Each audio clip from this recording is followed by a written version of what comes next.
นั่นบ่มากับครอบครัวกันนอนลูกนำบ่มีแต่เมียกับเราตามเจ้าก็อยู่นำกันนั่นแหละเขาก็สิมีสติแล้วเติบเขาเบิ่งฟ้าแบบว่ามันพลิกลงนะมันสิค่อยๆลงมันมีไม้เด้ไม้มันเป็นไม้อัดเด้เต็มรถเด้ไม้อัดนั้นค่อยๆเดี๋ยวมันนักเนาะแม่นโยนลงพ่อเขาว่ามันจะเจ้ามาตอนมันนั่นก็สินั่นอยู่มื้อเช้านี่ก็เพิ่นก็ไปกวดไปเบิ่งอยู่เราก็ยังย่างเป็นปกติอยู่ครับพอเป็นอะไรเจ้าของรถเพิ่นเด้ซะบ่ได้เป็นหยังบ่พายเจ้าของรถผู้นี้บ่อ๋อตัวเอาเขือเอาขึ้นนี่เป็นง่าย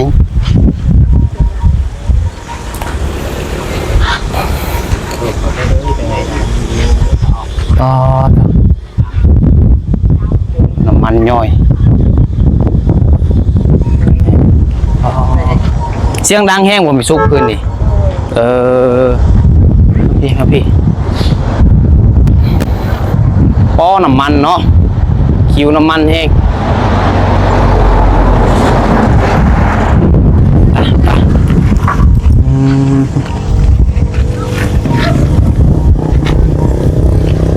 ไปโอ้ดีที่ว่าคนมันเป็นยังเนาะคนที่ดึงขึ้นแล้วบัดนี้เนาะ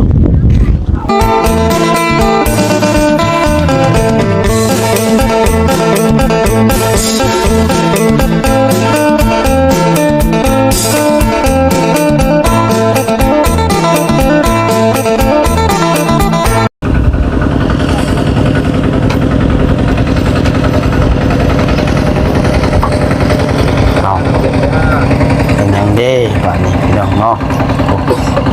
งายทองปังงางเกิดยังขึ้นอันนี้พี่น้องเนาะอ๋อโธ่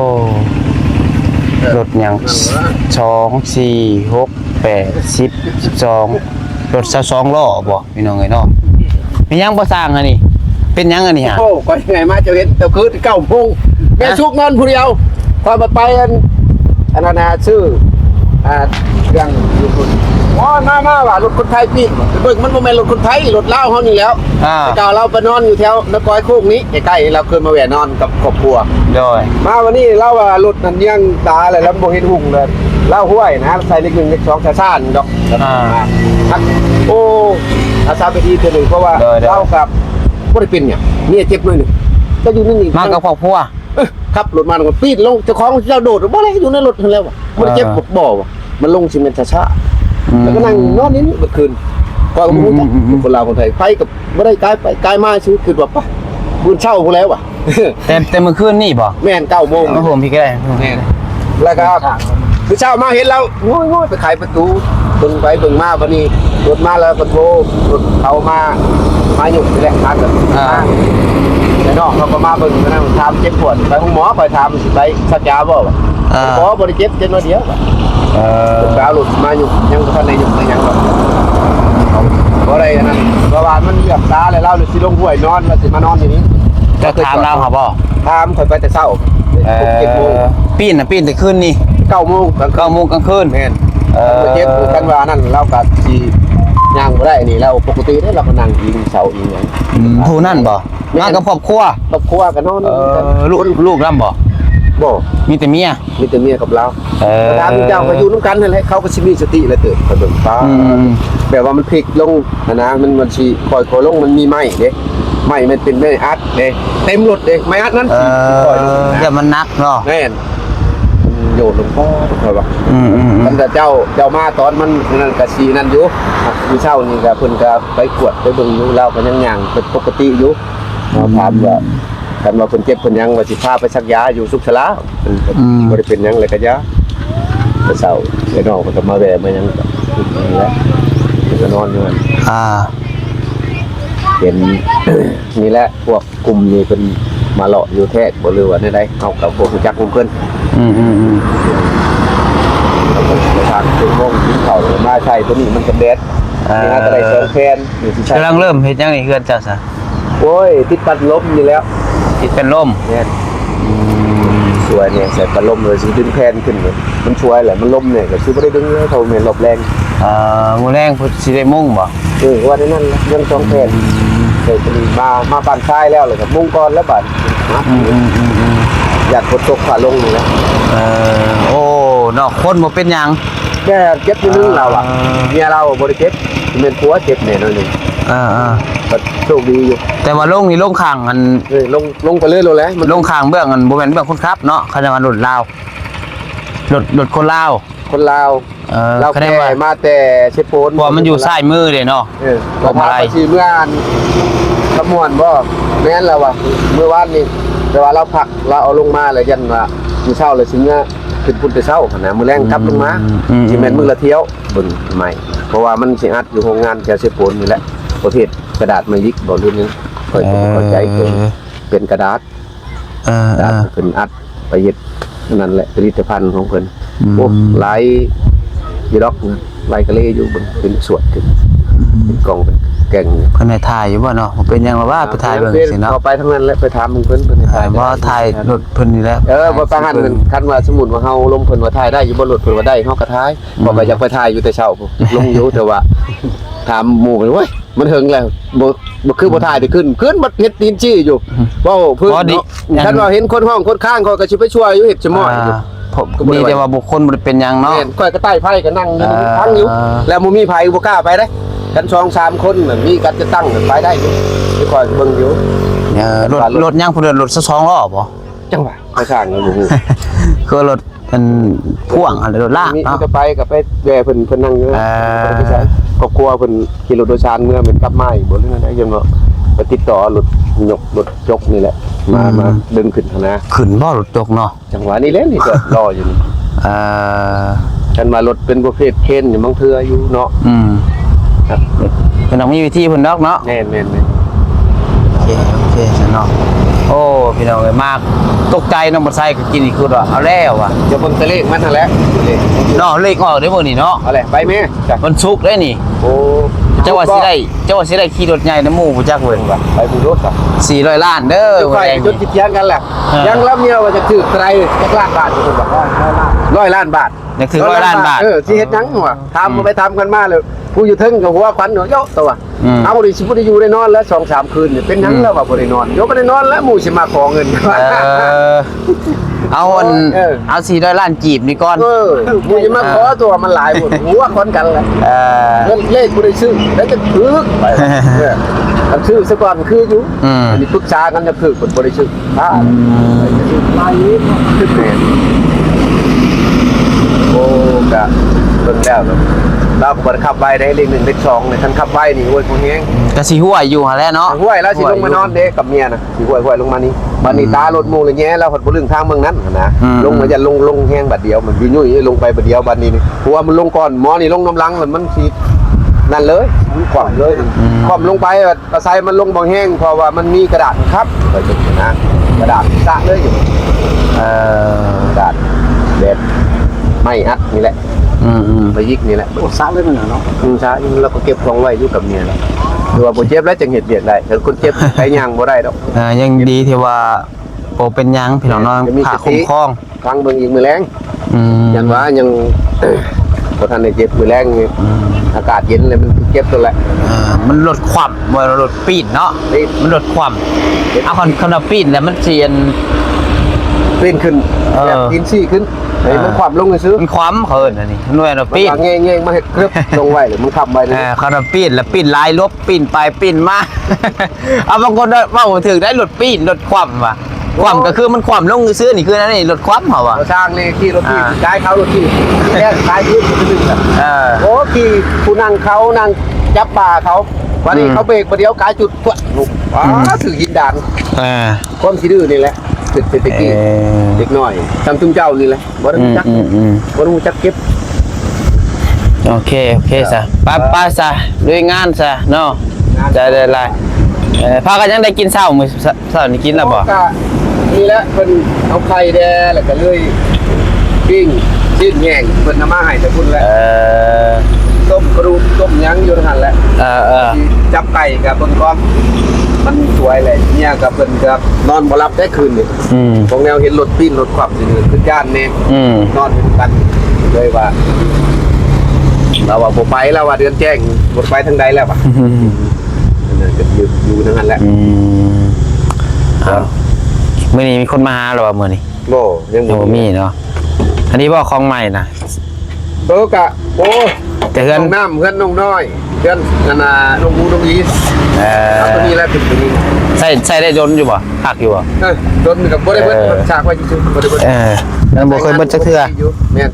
เฮามั่งนึงมาปักปืนปักไฟเครื่องประเภททำนี่นะสบาย ยิงหลังคาก็ได้อยู่แล้ววะนี่ ได้แล้ว สบายเนาะ แม่นสบายใช่ดีอยู่ มันก็บ่ได้ดึงใส่พอกใส่ไผ่พี่น้องยิงจุดๆใส่รถ มีแต่ตัวเขาตัดหันตัวเขาตัดหันมันก็ใช้ขึ้นมาสวยตัดแผ่นนะเดี๋ยวมันตัดเท่าอย่าง มันก็สะดวกสบายขึ้นเนาะมีอุปกร เอา ณ์ ไปผมมีพื้นมีไฟก็ได้นั่นแต่ตัวตัดมันสร้างเอาแบบฮอดเกียนไม้เด้เอาตัดเอาอย่างมันก็สิง่ายขึ้นต่ออีกดังน้ำเพชรน้ำลายอันนี้ก็จักสิได้เบิ่งก่อนต้นทำไรใส่ไปว่าเฮาได้บ่ได้ลุย โดยหน้าเฮือนบ่สร้างเลยได้พี่น้องเนาะนี่นะหน้าเฮือนเลยถูกงายทองจริงงาปังงางเดี๋ยวจังหน่อยจังยางไปเบิ่งพี่น้องเอ้ยเกิดยังขึ้นเนาะเอาพี่น้องเอ้ยก่อนอื่นเบิดกราบทักทายสบายดีเด้อพี่น้องเด้อสบายดีสวัสดีพ่อแม่พี่น้อง FC เบิดสุขสุคนพี่น้องเนาะพบพ่อกันกับน้องพัดไส้อีกมื้อนี้ก็อยู่ที่เฮือนบ่สร้างพี่น้องเนาะว่าสิมาเบิ่งเฮือนเบิ่งซ่าแล้วแหละพี่น้องมาอัปเดตคือว่าเรามุ่งเลยยังพี่น้องเนาะก็ยังบ่ทันได้มุ่งมาพุ่นเห็นรถปีดพี่น้องเนาะเกิดยังขึ้นกับบ่ฮู้พี่น้องเอ้ยและเพื่อเพิ่นกำลังยายอีหยังก็บ่สร้างเริ่มเลยยายยังก่อนเนี่ยยายหยัง ได้ปั่นทรายปั่นลม เป็นลมเนาะ ปั่นลมปั่นทราย กำลังยาย ปั่นตัวนี้แหละปั่นทรายปั่นตัวนี้ปั่นลม บ่ได้เอิ้นคือกันอีก บ่ปั่นทรายปั่นลม แต่ว่าอันเดียวกันบ่ บ่คนละแนวได้กันข่าวนี่นะ ลายแนวว่าวลายแนวอื่นเนาะ ชิ้นยัวกับชิ้นยัวไม่คือก็ไม่คือไม่ค้างก็ไม่ค้างค้างเขานะ ไม่วงไก่ก็ไม่วงไก่ นี่คนไม่องไก่อีก แม่น ไม่เสียบไก่บ่มีบ่ บ่นี่ก็คำช่วยได้กับสิเล้าเอาน้อยนี่ตัวนี้เลยไม่วงไก่นี่น้อยนี่ไม่นะชิ้นยัวนี่ตัวนึงเลยไม่ขาวตัวนี้ไม่คือไม่ค้าง โดย ตัวนั้นไม่ดั้ง คันไม่เสียบไก่แล้วแซ่บได้เนาะ โอ้ขัดอยู่แล้วตัวมันขัดอะไรนี่เป็นบุญเอาตัวมันจับสบายเด้อป่ะไข่มันกระทบว่า พอหยอกโอ้ยมีแห้งระบาดปล่อยเห็นไปลมอยู่ลมยังฮอด แมนเอาเนาะไปเราจะขึ้นไปดูต่อมันเป็นยังไงถือว่ากำลังย้ายนั่นนี่พี่น้องเนาะเตรียมมือแรงคือสิได้มุ่งแล้วว่ะพี่น้องไอ้ฟังเบิ่งมือแรง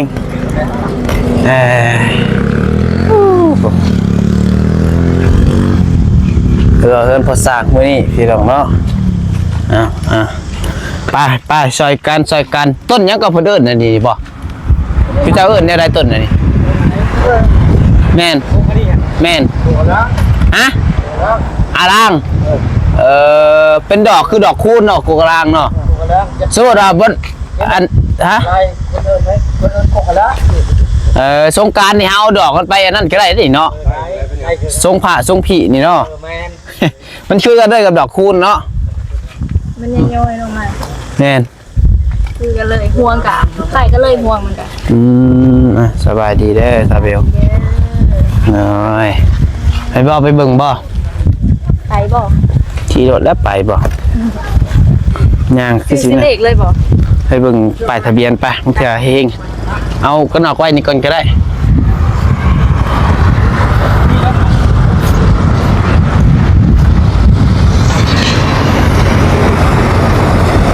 เสือที่ใส่สวัสดีใส่ฮะโอเคแปลงร่างก่อนเนี่ยถอนสั้นเป็นยังไงไปนี่มันไปเศร้าเลยเนาะมือเนาะห่อนทุกมื้อสุกเรียนจังหน่อยมาแล้วอีกเป็นยังไงบางทีมีเอ็นFCนั่นพี่น้องเนาะครูมันมาผิดป่วยถามเพิ่นก่อนนะก็ต้องถามแบบถ่ายได้อยู่บ่เนาะ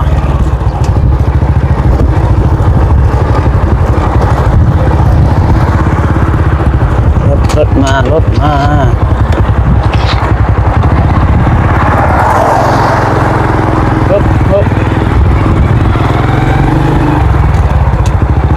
กินมะพร้าว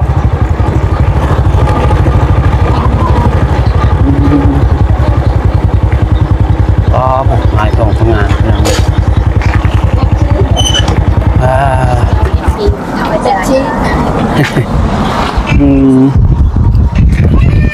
จุ๊บว่าแต่ว่าก้างมาแล้ว นี่คือเขาผม โอเคโทรศัพท์มันหอด FC มันบ่แม่นพวกเจ้าอัน FC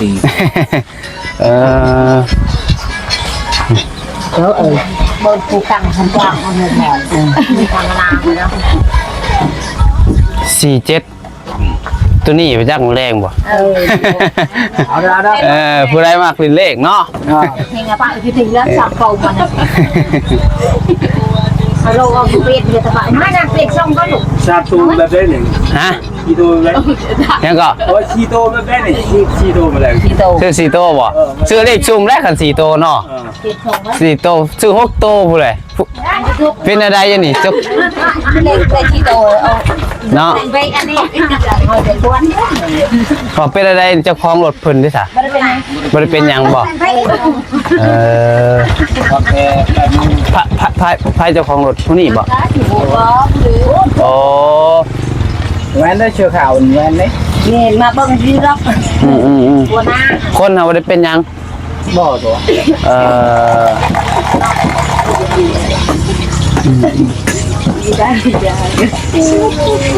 เราหายทองปังงางเนาะไปเบิ่งงางมาเบิ่งกันไปโอ้เจสุกมาพี่เห็นแล้วบ่อันนี้สบายดีเด้อเลยถ้าบายดีเอาพี่มาพี่น้ำเฮาแน่เอาเบิ่งหายทองปังงางอันนี้เนาะ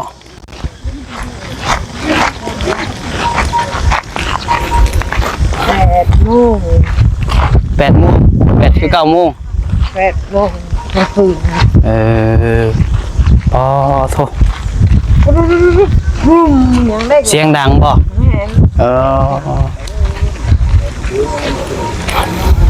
โอ้ไม่อัดเนาะอ๋อโทษเอาขึ้นนี่มันเป็นง่าย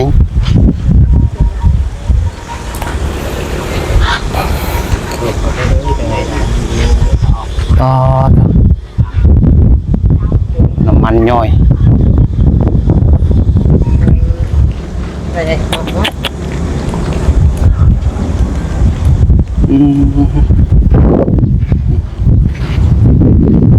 ลายเนาะไปย่างอ้อมพี่เลย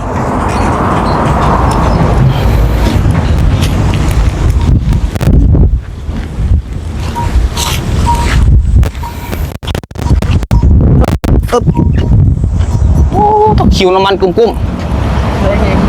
คิวเนาะมาพี่แต่ก็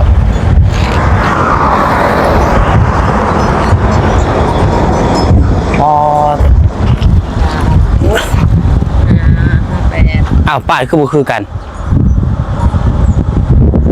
3658ตัวทางหลังนี่3658ตัวเด็ดมือแรงมาจากไหนพี่น้องเนาะโอ้ตู้งาทองปังงางอุ้ยนี่คนตกไม่แล้วก็พูด เสียงดังแห้งผมไปซุกพื้นนี่พี่ครับพี่ป้อน้ำมันเนาะคิวน้ำมันแห้งไปเข้าโฮมปั๊บปะ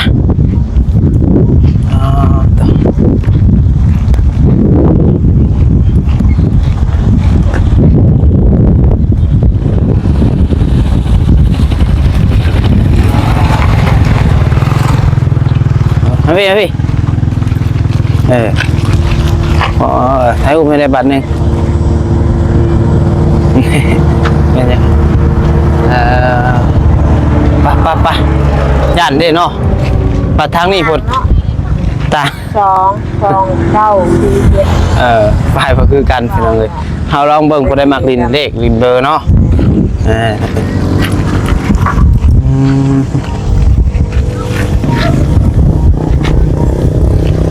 ไปโอ้ดีที่ว่าคนบ่เป็นหยังเนาะ โดย คนที่ดึงขึ้นแล้วบัดนี้เนาะ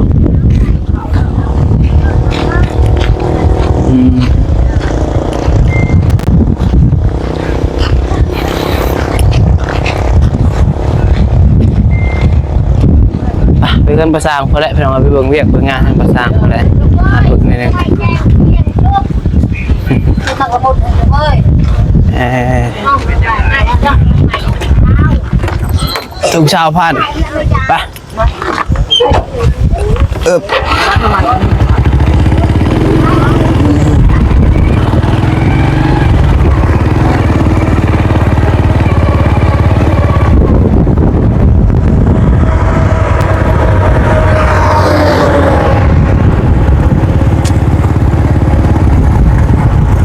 แดดพี่น้องเลยเนาะ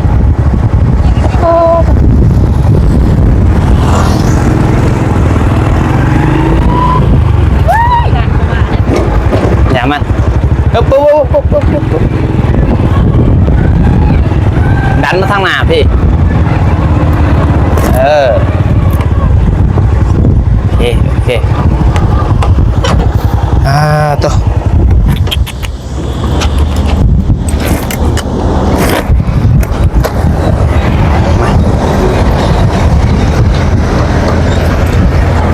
โอเคพี่น้องเนาะกาเป็นรถแก่แม่อัดพี่น้องเลยเนาะปีดงายทองปังงางความมวนปีดเนาะห่อนเบิ่งเป็นภาษาประเทศเด็กงาน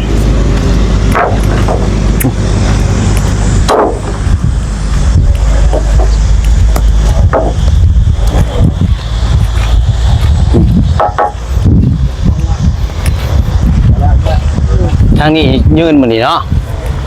ยืนลงมาใช้นี่เนาะเพื่อเพิ่นเอาขึ้นได้ก็ได้ง่ายเนาะเพื่อจะเอาไม้อัดออกเอาไม่อัดออกพวกอ่ะบ่ฮู้แหละบอกไปซื้อเลยเอามันเสียวขึ้นได้บ่คันบ่เอาไม้อัดออกยกขึ้นลูกไม่เต็มอยู่เอาลงมาหาเงินแห่งยากเนาะไปคิวเป็นคิวน้ำมันกะเดี๋ยวนี้น้ำมันแพงๆซ้ำบ่ไปโต่งเอาเนาะพอหยอกทีแรกเพิ่นก็มาให้ดอกพี่น้องเนาะนั่นว่าคือไม่วิกเขามันบดมันยังว่าเอาไปใส่ไว้เพราะมันนะให้มันกดดันขึ้นดันไปไปกินแล้วพวกเราต้องเสียบเลย เห็นอะไรบาดนี่เอาใหม่งอยแกงเชือกขึ้นมาเลยต่อยแกงไม่เกี่ยวขึ้นเลยเซลนี่ขึ้นบ่ได้บ่แม่เอานี่แล้วดึงนี่แล้วเอาสิมุ่งเลยว้าเอาแป้นคือละสิอันนี้บอกอันหนึ่งบอกนี่เอาอันหนึ่งก็ทางคนจะต่อได้อันนี้ว่ายามันคุมนั่นแหละว่าจะบอกฮะบอกมันก็ยามันตัวนั้นพี่คนเจ้าอีกเจ้าอีกเพี้ยนอยู่พี่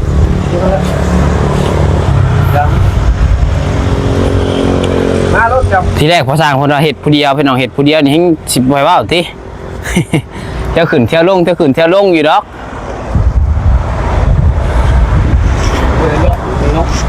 เอาล็อกไว้ที่ใส่ดินี่เลยมีดอกนั่นแหละโอ้เลือกดูทุกคนแกเชือกมาพี่เชือกเห็นนะ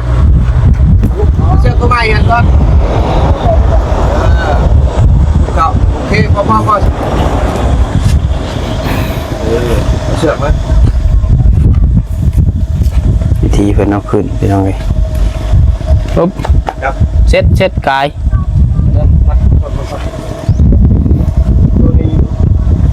ปุ๊บยัน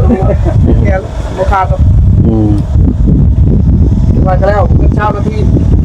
ทำไมที่เก่าได้เสือกเยอะเอาได้ปุ๊บมาเอาตัวไอ้ตัวขาดนี่หมดตัวมัดตัวใหญ่ยังขาดให้ตัวนี่เราเจ้าอยู่ข้างบนรถไอ้ลุงมีตัวเล็กตัวมัดก่อนเอาไปย่างมันไม่หมดฮะ